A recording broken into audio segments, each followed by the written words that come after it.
Want to cry for me? Diam lah, bising lah. Aku yang kata kau besi. Weh, tengok tu. Oh my god. Cantiknya.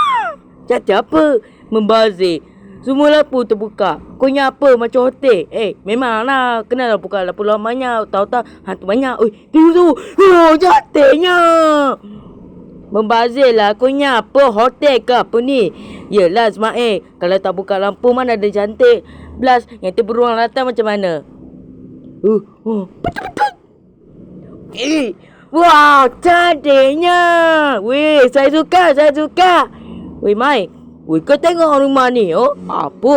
Weh, cantiknya. Ini ada nama misteri. Roy, rumah kita lah.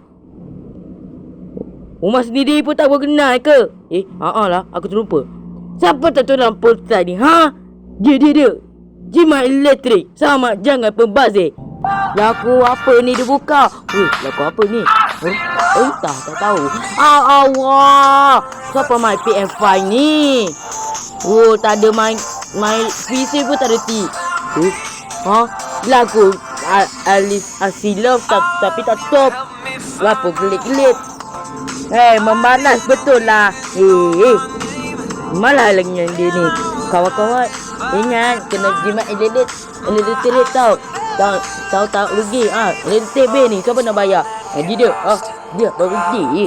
Alah, beli tahun depan lah. Apa kau cakap? Asyik nak beli je. Tahun depan.